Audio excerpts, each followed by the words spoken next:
Hey, yo, everyone, Andrew here, bringing you another video review, and today we're going to be doing my comic pull list for the week, as well as news, updates, questions, answers, the Andrewcutter Battle Royale, and everything else that will and going to fall in between. No special intro to talk about this time around. We're just gonna jump right into it, jump into the comics because that's what we love the most is those comic books. And we're gonna start where we always start, just a little bit of Batman in our life with Detective Comics issue number 28, continuing the Gothotopia story arc. And this is unfortunately John Layman's last story arc on Batman, and unfortunately Jason Fabok is not with him.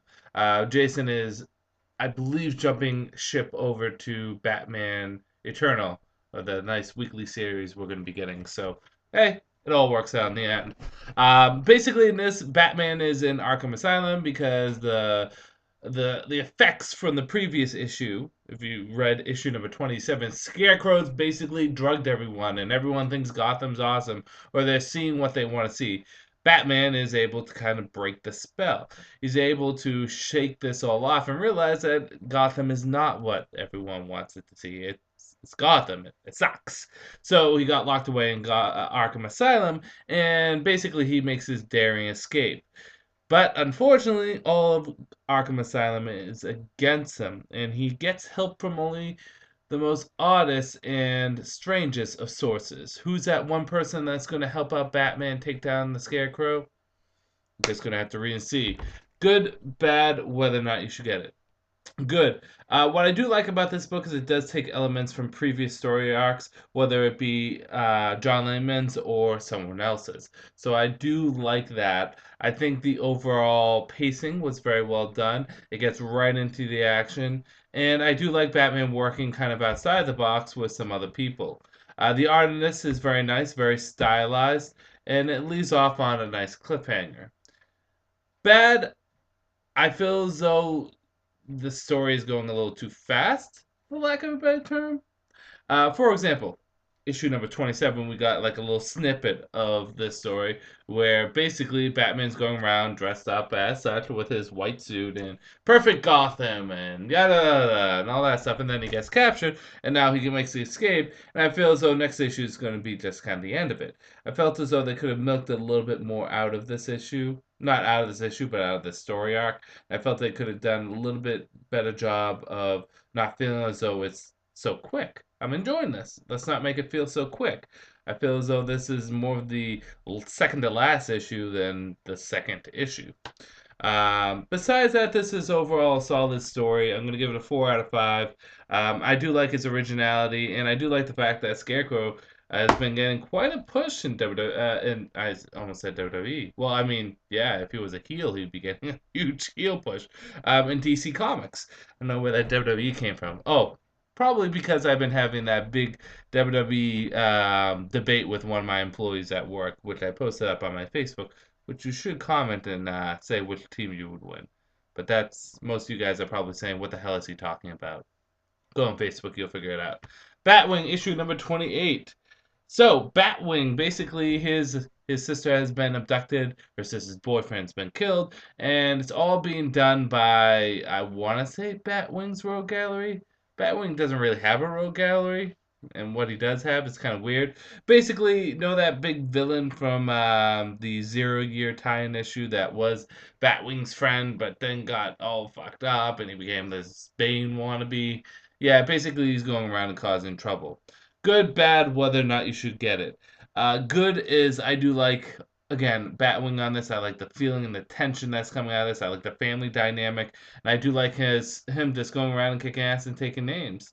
Bad is I think the villains are absolutely silly and stupid. And while I do like Justin Gray and Jimmy Palmiotti on this book, I felt as though they could do a little bit better with the villains because they have been doing good. I mean, when they brought Lady Bicken, I was like, yeah, shit, let's go for this. Although it was a little anticlimactic with her, it was still kind of cool, and the final showdown was still pretty fun.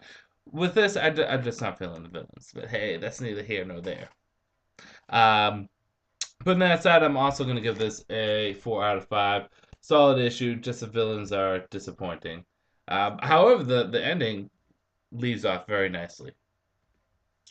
Forever Evil, Arkham Wars, issue number 5 of I think 6.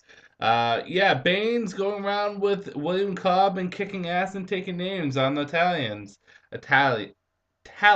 I almost said Italians. Yeah, the Italians, us Italians are going out and we're causing trouble in Arkham. No, the Talons, which are the Court of Owls assassins.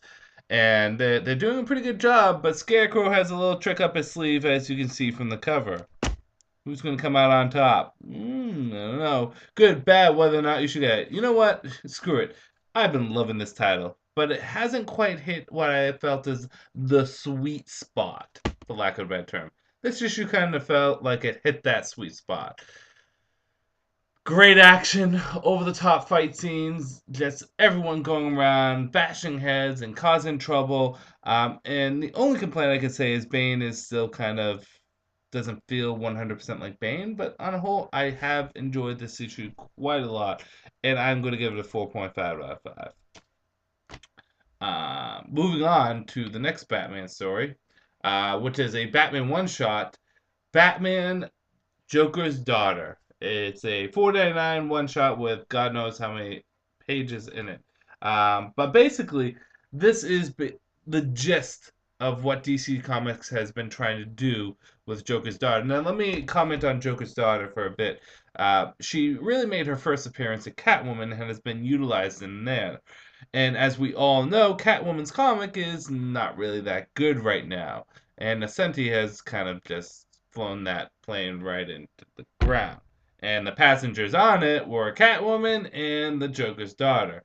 It was a horrible introduction of this character, who's relatively has not been used at all before. Yeah, sure, there were Joker daughters like Julia Dent, but for the most part, this is an original character, and we get her introduced in a side Batman comic, and she gets introduced horribly. It just didn't work.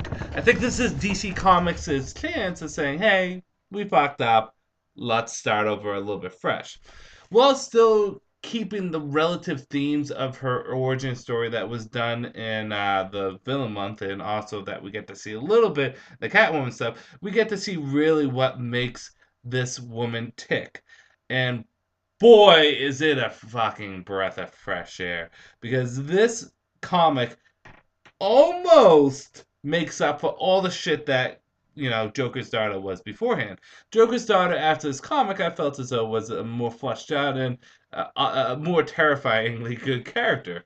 The philosophy, the methodology, her mindset on how she views the Joker is very well done. What she does with the Joker's face, I think, was creepy and cool at the same time. The art was very dynamic. And just overall, I thought this was a step up, a huge step up from what we've been seeing in Joker's Daughter.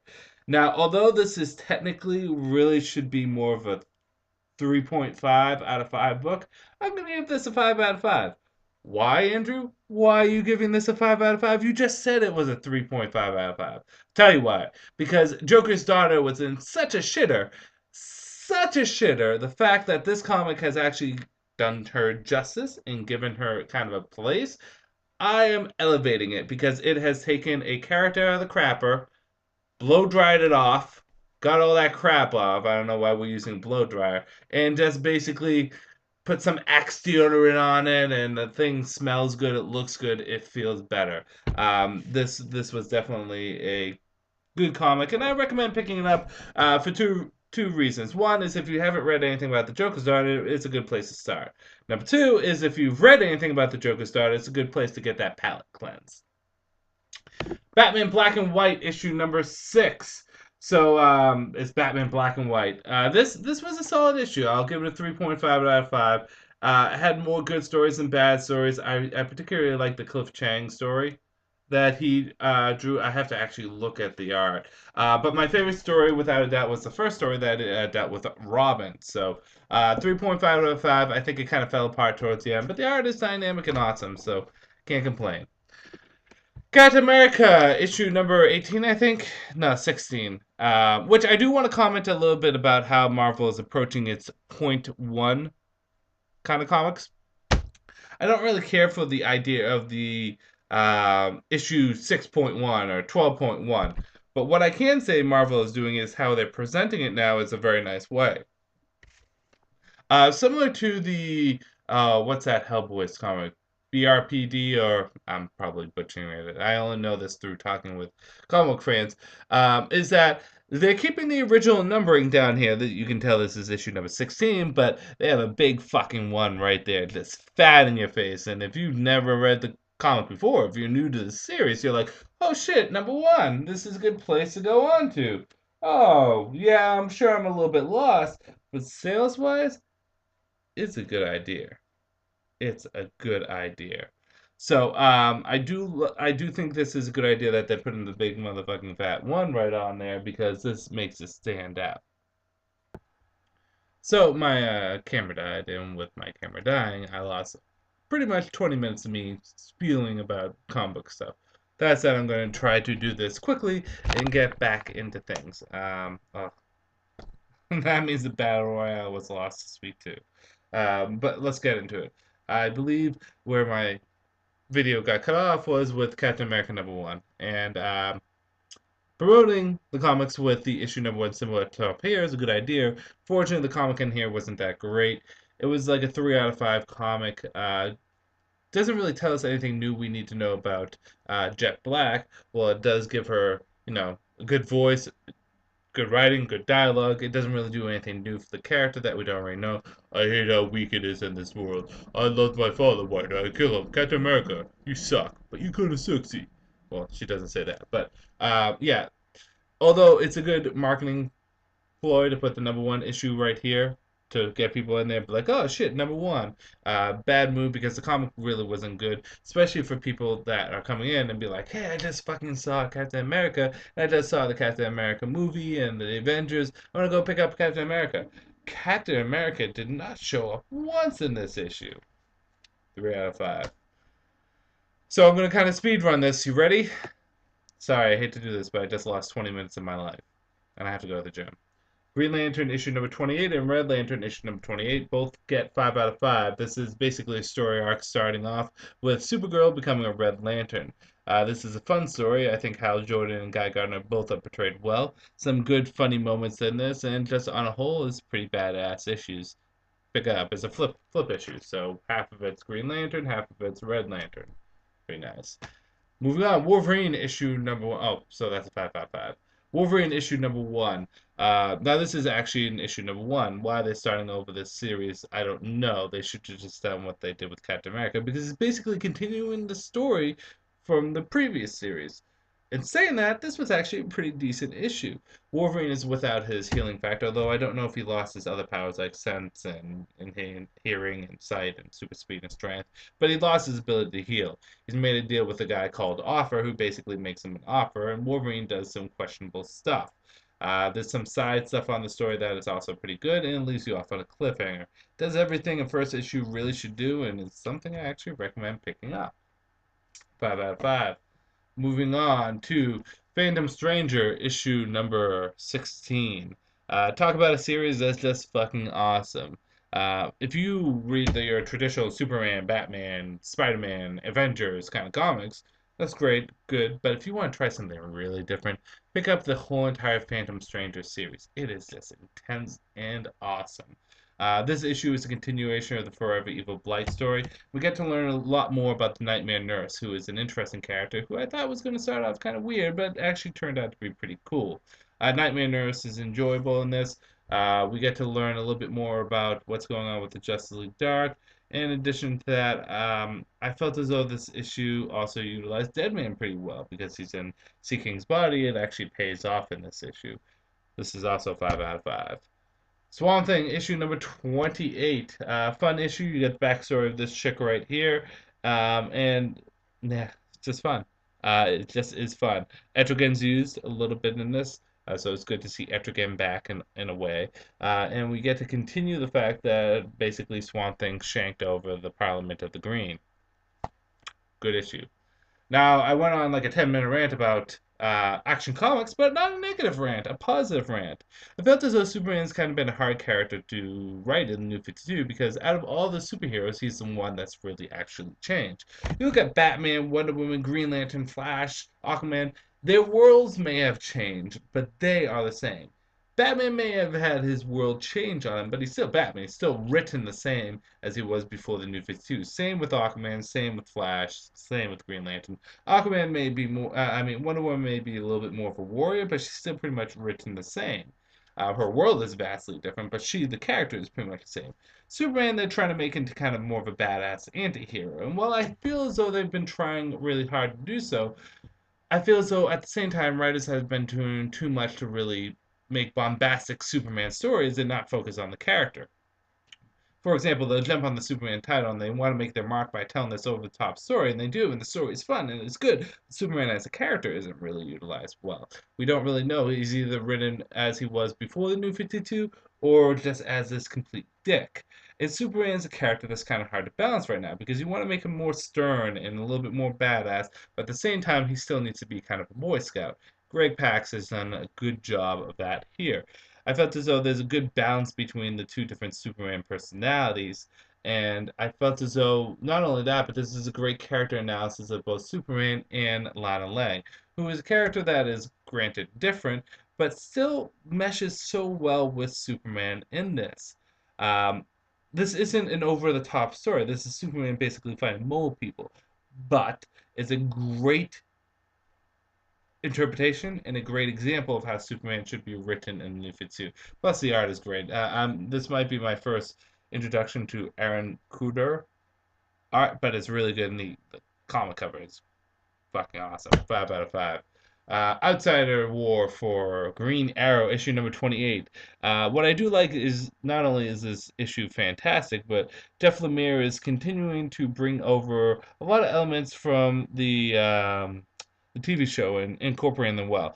He continues to bring in Mr. Diggle from the TV show, who's my favorite character in the TV show, who showed up in the 0 year issue, but also elements of going back to the island and what really happened on the island, and really enjoy where this outside war is going. The big changes in this is Ollie's father is alive, and Ollie's father is kind of like his mother from the TV show. He's kind of the dick that marooned Oliver there. But not just that, we find out Diggles worked with Oliver before when he first came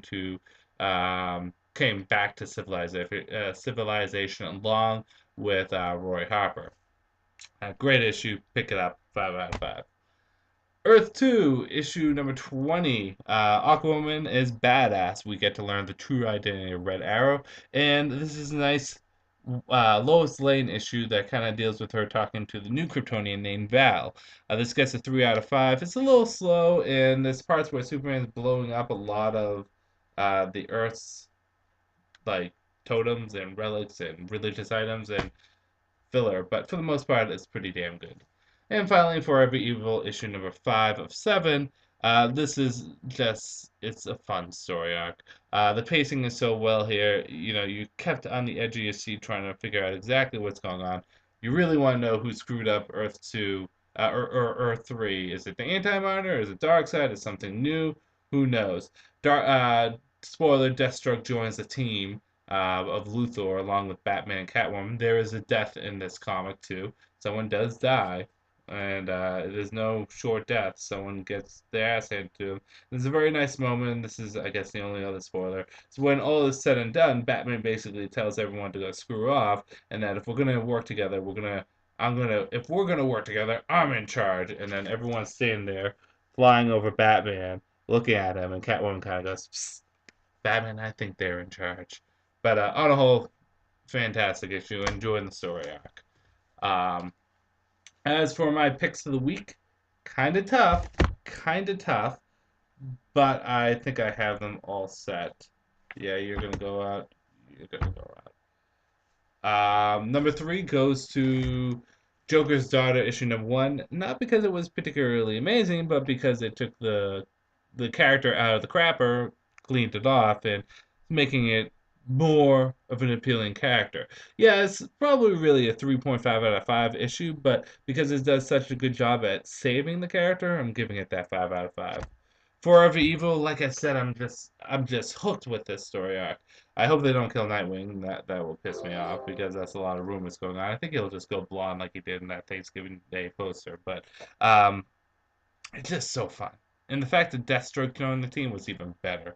And it's interesting having Batman on this team of villains because, Batman doesn't really want to work with them. But more importantly is I'm curious where the comics can go from here.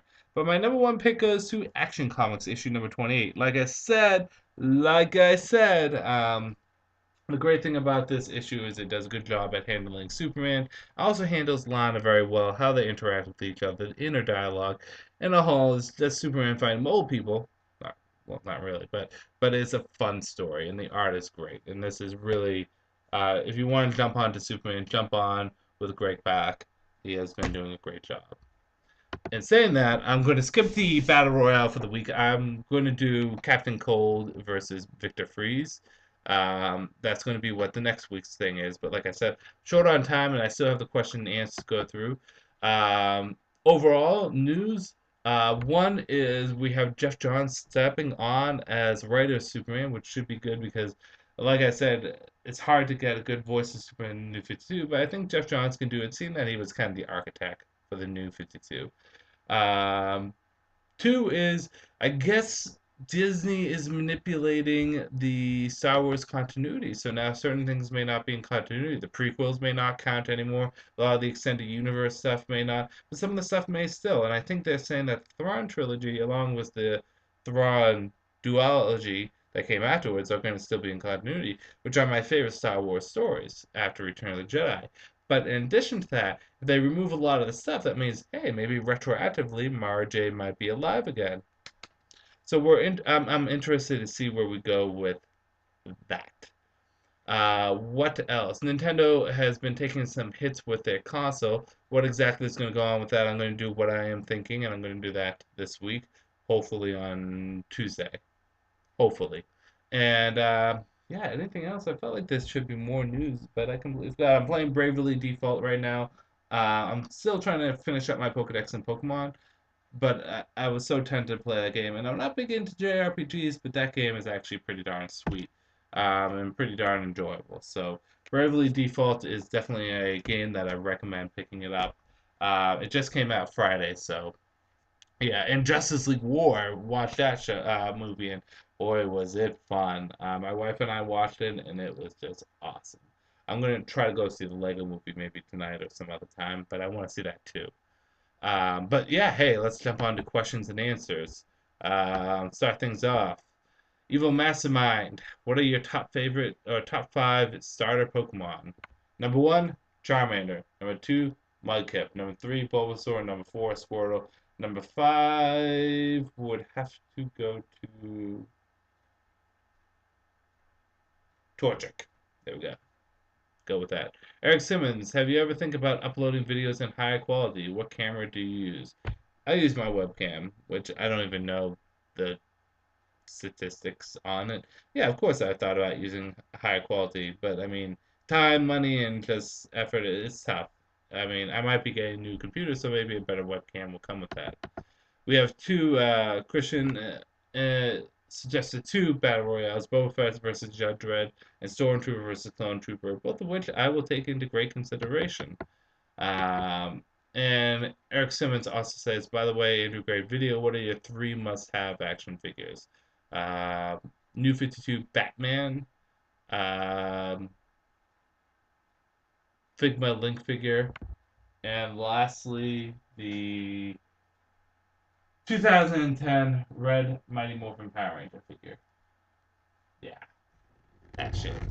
I got it. Oh, they're coming out with the Legacy Dragonzord, by the way, too, and I can't wait for that. X Valis, awesome fucking robe you wore in your video. I told my girlfriend to buy me one for Valentine's Day. Thank you. I have two of them. One my parents bought, which is slightly different. It has like a hoodie, and then one my wife bought, which is what I think I was wearing. Um, I really one to know all. Oh, I was reading one. One to know all wants to know. I really like Dark Knight series. It sucks that it's getting canceled. Especially liked what they did with Matt Harder and his origin story and everything. Yeah, I'm with you, dude. It sucks that that title's getting canceled. Even though it started off kind of crappy, it's turned into such a boss of a title. I will I number 31. I hope I said that right. I Willie number 31. I don't think Link would want to turn Deathstroke into a chicken. If there's one thing I remember about playing Zelda as a kid, is Link hates chickens. Yeah, that's true. I agree. Oops. It just came out of nowhere. Paul Bursengoli. I hope I said that right. What up, Andrew? I saw your really old videos of reviewing Star Wars trades, but have you picked up any new trades or comics regarding Star Wars? And second question, how do you feel about the new TMNT movie? I haven't really picked up any new Star Wars comic trades lately. I've been reading more of the novels, but I'm kind of stopping that all now, seeing that the expanded universe might go through the shitter. As for the TMT movie, I'm not really looking forward to. The only thing I saw that looked redeeming was Shredder's look. That's about it. Pharaoh 38. Wow, it's your battle royale, but Link could not beat Deathstroke. He would lose in a minute. I'm just think you're being ultra biased. Actually, I would be ultra biased if I had Deathstroke win because in pretty much all my fights in my head, I have Deathstroke win. You gotta remember what I said is the three things Link has over Deathstroke is one, he can become invincible with Naru's love. You can't really kill something that's invincible. Number two is all of his magical items augment his speed, strength, and durability, so he can basically go toe to toe with Deathstroke in that sense. And three, he has the power of the fucking gods in his hands. So you can say I'm biased, which is fine, that's your opinion, but I do believe Link has all those magical things that kind of balance it out. Um, Moving on, Diablo0034. Hey Andrew, wanted to ask your opinion about something. I'm interested in picking up Swamp Thing series, but I'm also interested in getting Red Lanterns. Which one, in your opinion, should I get?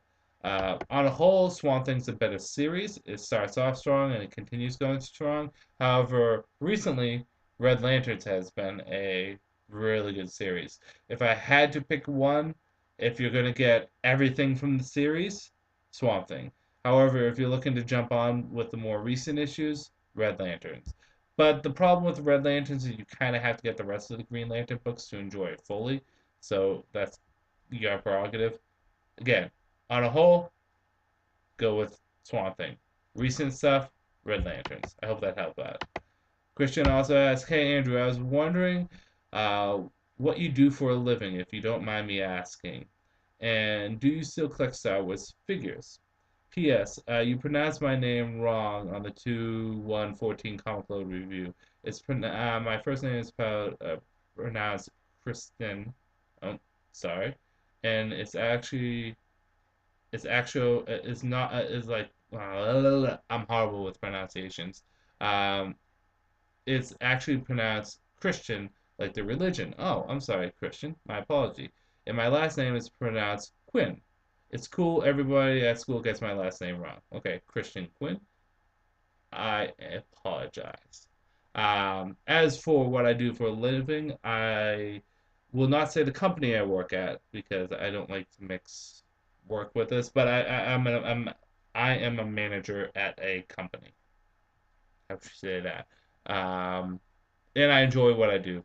Long hours, but I enjoy what I do. So I am a manager at a company. I'll leave it at that. Do I still collect Star Wars action figures? Only Luke Skywalker and Mara Jade figures. And Grand Admiral Thrawn. That's it. Eric Simmons, who is your pick for Super Bowl? And do you watch any of the YouTube comic reviewers? Who is my pick for the Super Bowl? This year, I wanted the Broncos to win, even though I'm a Pats fan. I'm weird because I like all the Pats as rivals. The Patriots are my favorite team, but my second favorite team is the Jets, then the Colts, then the Broncos. So it's kind of funny. I wanted the Broncos to win, but I knew that they were not because the Seahawks were just fucking on fire. And I'm not a big sports fan, but even I could see that happening. If the Pats went to the Super Bowl, the Seahawks would have still destroyed them. So the Seahawks are going to win no matter what. Kraft has to get his shit together and start putting money back in the Patriots because they get so close and then they get cut off. Do I watch any other YouTube comic reviewers? Comic reviews, not so much anymore. I used to, but not so much actually. That's kind of weird. Green Arrow Hunter. Hey Andrew, if you could do a Power Ranger Expanded Universe comic book, what stories would you tell and what characters would you use? Battle Royale, Luke Skywalker versus Kylo Ren. Ooh, that's a good Battle Royale too. I would do an Expanded Universe comic set in today with the original 5 members. Jason, Zach, Kimberly, Trini, and Billy. And I would take a more adult, serious tone to it because the great thing about the Power Rangers fandom is the people that grew up with Power Rangers are adults now. I'm an adult. Still love the shit. Yeah, sure, it's a kid show, but I still love it. So it would be great to have a more adult tone comic. I'm not talking about fucking Jason going up and slitting people's throats, but like take a little bit more of a serious tone. Not dark, adult. So, see where their lives have gone. What would I have done? I would have also played around with some of the continuity things too. I would explain how Jason still had his powers, or how any of them still had their powers, where they would be in life. I would even do some connections with if they had kids and where would their kids be. Honestly, I think what they should have done with Megaforce is they should have had the Megaforce people be the kids of the original Power Rangers because it's been 20 years. They probably had kids in those 20 years. I think it would have been a nice throwback, but hey, that's neither here nor there. I would do that, and I would also introduce new Ranger concepts too, new Ranger costumes and stuff like that. Paul Pulask. Hey Andrew, have you watched Justice League War yet? If so, did you like it? Yes, and yes, I loved it. Nick Lenz. Hey Andrew, 3 questions for you. First, when will you have time to do another character timeline video? Second, which one of the JSA members do you wish would show up next in Earth 2? Third, are you going to do a current big? Are you going to get the current big IDW crossover that is going on now? As for your first question, I don't know what I'm going to do timeline, just because it's tough. I don't have my trades here. My trades are at my parents' house. And in addition to that, I mean, the new 52 has changed so many stuff that it's kind of hard to determine what's canon and what's not. As for a JSA member, I mean, Wildcat, he's kind of made a cameo, but I want to see him really fucking show up. And IDW crossover, I didn't even know they were having crossover, so I guess the answer to that is unfortunately no, because I didn't know that. Sergio Vega, hey Andrew, any chance we can see how you stash your comic collection? Love your reviews, keep up the excellent content. Right now, the majority of my comic collection is at my folks' house. The deal I made with my mother is because she was upset that I was leaving, is that I would come over and all that stuff, as long as she kept my comic books. And she keeps them in the guest room. The rest of my comic books, if you notice, because as you can see, I'm changing around the room and displaying everything. But if you notice, the majority of my comics that I've got since October, since I moved into my apartment, are over there, waiting to be bagged and board. So, yeah, that needs to get done. I'm thinking about doing that maybe 2-3 weeks from now. Moving on. Scrolling up. Billy Bob, commented 2 things. One is, hey, my battle royale. One, haha, glad you liked it, Andrew. Thought it would be a great battle royale. Thank you. Yeah, it was. He said, I'm going to vote Deathstroke, his advantage being his mind. He has a control over 90% of his mind, his tactical genius. Though Link is as well, combat would be a fair fight due to swordplay, gunplay, boomerang, etc. Slade's healing factor is a bit of an advantage. Also, Slade's healing factor gives him a better stamina over Link's. Again, everyone has their opinion. I still think the fact that Link can become invincible gives him a bit of an advantage, and your healing factor is not going to help you if Link chops your head off. But again, everyone has their own opinion. That's the great thing about the Battle Royale. There is no defined winner. It's just what I think. Blue Lantern of 2814, 3 things for you. 1, I was wondering how you feel about the Metal Man. I'm stoked they return in Justice League, and I also, do we know Copper is going to be on the team this time around? Number 2, what is the age gap between Bruce and Barbara? She and James Jr. already born by the time Bruce's parents were killed seem a little off to me. Um, Number 3, Earth 2 Batman said he stole Hourman's formula from Rex Manson. Was that supposed to be Rex Tyler, or does Metamorpho have a connection to Hourman that I don't know? Answer to number 1, yeah, I'm pretty stoked that the Metal Men are back too, and it would be kind of cool to see them as a backup to the Justice League comic, similar to how Shazam was. I don't know if Copper's going to be on the team, but I'm going to assume yes. What is the age gap for Bruce and Barbara? Generally speaking, is Bruce is about he's 25 when he starts his career, and then it's been 6 years, so he's probably about 31. Barbara right now is, I believe, 20 or 21. So there's about 9 years, 10 year difference between them. So when Bruce shows up in Gotham at age 25, Barbara is 15. Bruce is 8 when his parents are killed. So that makes Barbara what? That makes her the 3? I don't know. I'm not doing the math right, but that's basically the age difference. You can tell that because Barbara is the same age as Dick now. She was always a little bit older, but the same age as Dick in the New 52, and he's 21. So you can play with the ages that way. Next is Earth 2 Batman is said to steal Hourman's formula from Rex Manson. There is no connection between Metamorpho and Hourman outside the fact that they just wanted to make that connection there. So, yeah. I think they just wanted to throw Rex Manson somewhere, seeing Elemental Woman is in the 52. And finally, Omar13Z. Hey, Andrew, what are your thoughts on a crossover event? What are your thoughts on crossover events? Do you prefer if the story arcs didn't cross over on multiple titles? I know it's business practice to boost the sales, expand the magnitude of the story, and keep interest across different titles, but I hate how publishers assume that we read every book to sell. My wallet hates it. Yeah, I agree. On a whole, I think crossover events should work as such. Um, it should have the main event, and then it should have one-shot side events. For example, this is how Forever Evil should have happened.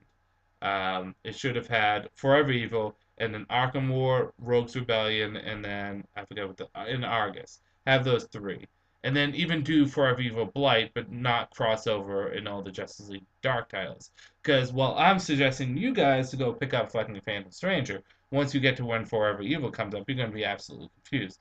So it does kind of throw people off. I think the tie-in stuff should be standalone stories.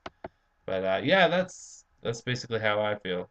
Um, that's all we have for questions this week. Sorry, I kind of sped through the reviews, but I was pissed that I lost that like 20 minutes time. But I'm gonna end my video here. Oh, and also Omar13Z suggested Red Sonja versus Wonder Woman, which is a good suggestion. So actually, screw Captain Cold versus Victor Freeze. I'm going to choose one of your suggestions this time around. Which one is going to be? You're going to have to wait and see. This is Andrew saying peace out for now.